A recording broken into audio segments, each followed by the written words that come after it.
There we go. 25 hours this month. Okay, that's not bad. I do 25 hours. And I've skipped a little bit too. Like, I mean, I must do like 30 or 40 hours a month there then.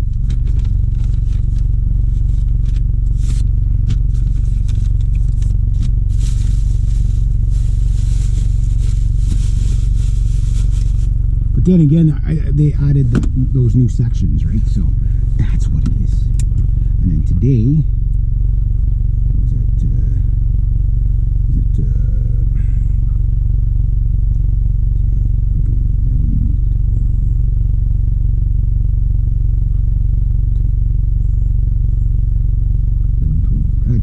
Yeah, so I got 2 hours so far, but I got a third hour to do. But I won't add that today. So anyway, yeah, in my last video I was talking about the I Prevail drummer. He's got a YouTube channel, and that's how I discovered him. And what he was showing, like, how his band's plan worked out. He goes, their first show, they played in front of something like 1,200 people, which for a first show, that's freaking great, right? And he goes, the second show was like well over 10,000, 10 or 15,000 or something like that, whatever it was he said. And he goes, what was different was the strategy. They didn't just play bar after bar. Like, there's no, like, bar owners are business people, right? And they don't want to spend any more money than they actually have to, which makes sense, right? They don't want to spend, like I say, any more money than they have to, right? So if they have to spend money, they better be making like 10 times, right? So a lot of bars, what they do is they say, well, you'll get what's at the door, or half of what's at the door, because they'll do anything to screw you over, right? Some places aren't bad. You got to kind of, you know, it's always been that way. That's why I always go, oh, there's no money in the bars, and there's lots of money if you plan it out, right? Like, for me, yes, I love playing live, but I'm not going to be booking gigs that are like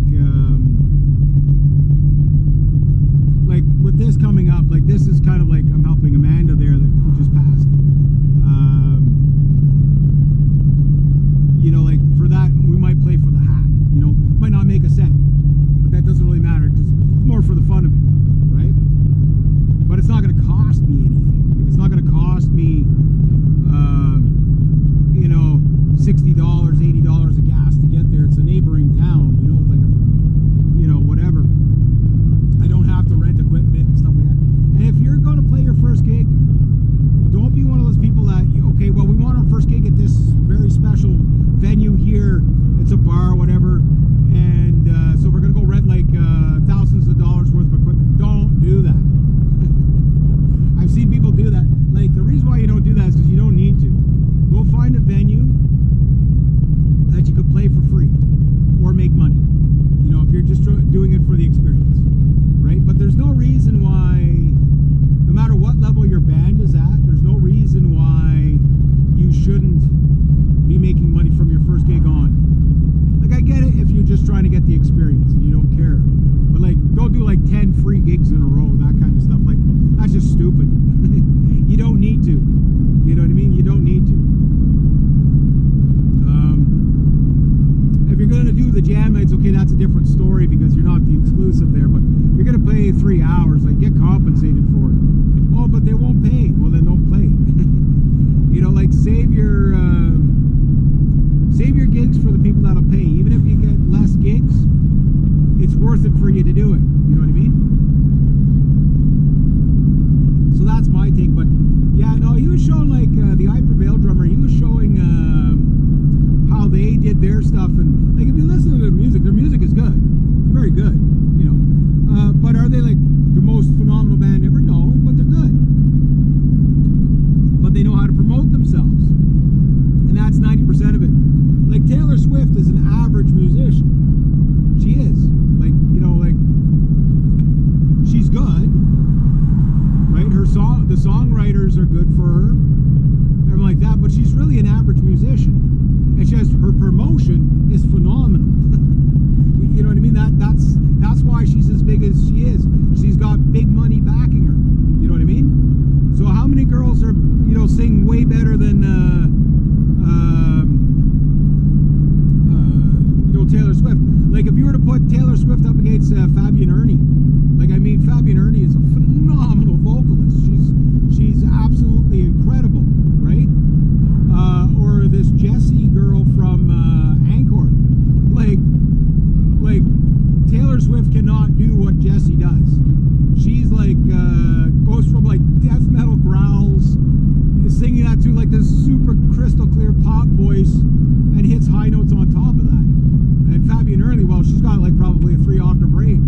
You know, but yet she's more popular than these other people because of the promotion, right? And it's the thing is about these really big talents, your Taylor Swift types, whatever. I mean, I'm not saying she doesn't deserve what she has or anything like that. But what I'm saying is that there's not that many of them really.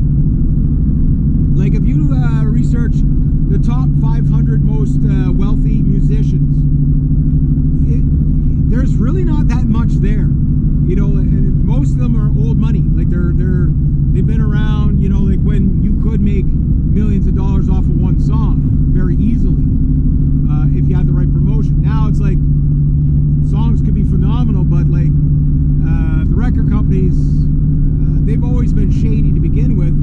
But it's like even at that, there's very few people signed. You know, like there's a lot of people signed, probably. But if you were to add up every musician that has a functioning label, not the independents that you never heard of, but like, you know, like the world has heard of, it's really only a handful of people. It really is, maybe a few thousand at the most. That's not that much, considering there's, you know, probably 2 billion people that actually literally play a music, that are playing some sort of musical instrument on this planet out of 8. You know, out of the 8 billion, that's pretty incredible. So, getting back to what I was saying, you know, like writing songs when you have no budget and stuff like that, you have to, like, the Oliver Anthony effect is very, very rare.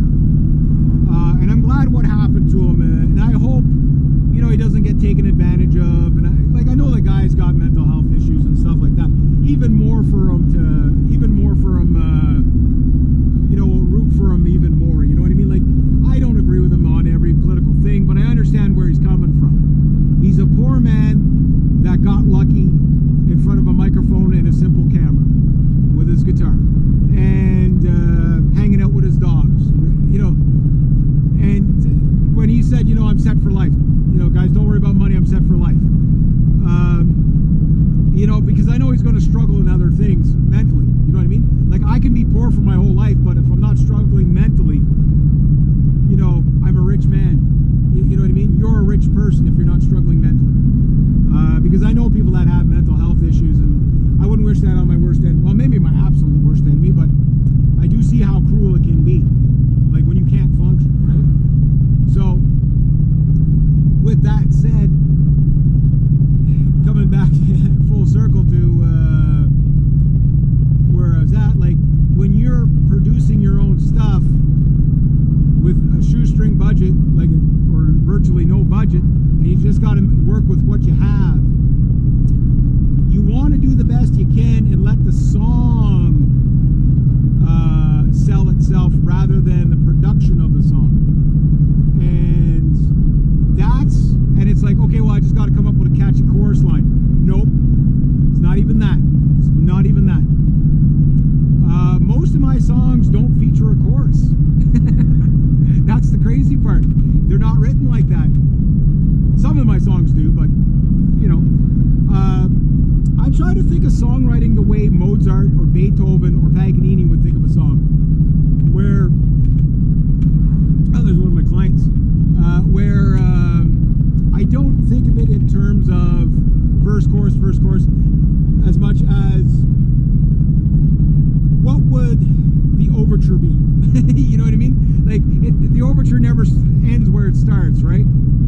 You know, unless, you know, like, it's a different way of writing songs, and that's how people used to write songs. Like, Beethoven, yeah, he did some songs